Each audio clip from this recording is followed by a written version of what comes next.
Start.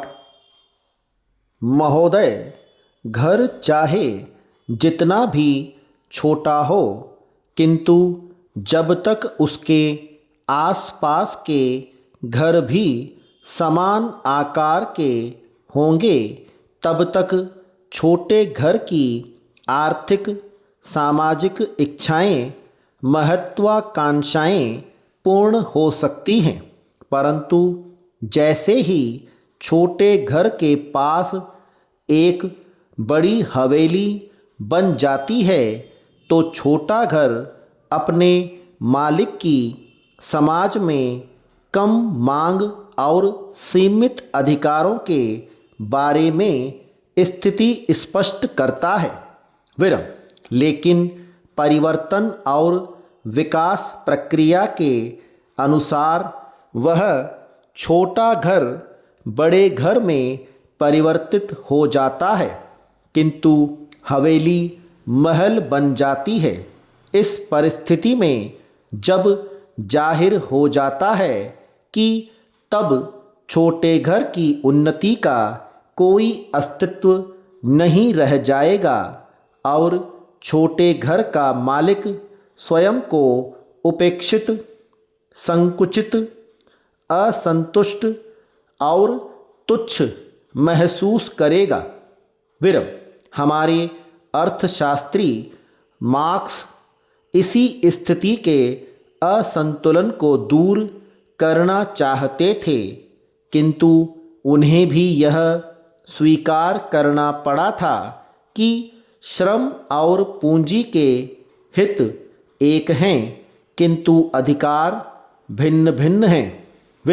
पूंजी यदि श्रम को काम न दे तो श्रम चला जाएगा, और यदि पूंजी श्रम पर शासन न किया जाए तो पूंजी का अस्तित्व समाप्त हो जाएगा।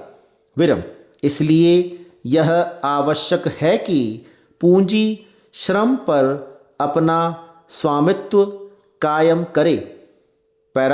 मानव अधिकारों के उल्लंघन की समस्या व्यक्तिगत रूप से हल की जा सकती है, किंतु संपूर्ण रूप से नहीं, क्योंकि किसी भी स्थिति, बिंदु, विषय और वस्तु का संज्ञात्मक बोध हो जाने पर हम उस स्थिति से, बिंदु से, विषय से और वस्तु से मुक्त हो जाते हैं। जैसे ही हमें परतंत्रता का बोध होता है, हम परतंत्रता से मुक्त होकर स्वतंत्र हो जाते हैं। अमरत्व का बोध होते ही हम जान लेते हैं कि मृत्यु सिर्फ एक स्थिति है, अंत नहीं, और जिसका अंत नहीं हो अमर है।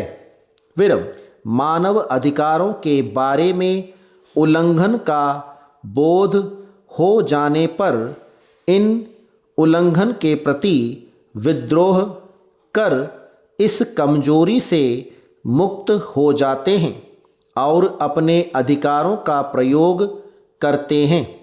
किंतु वैश्विक तौर पर जब तक मानवीय विचारों के माध्यम से महत्वाकांक्षा, नेतृत्व की भावना, असत्य के प्रति राम की प्रक्रिया चलती रहेगी, तब तक मानव अधिकारों का उल्लंघन होता ही रहेगा और हम उल्लंघन करने को बाध्य हो जाएंगे।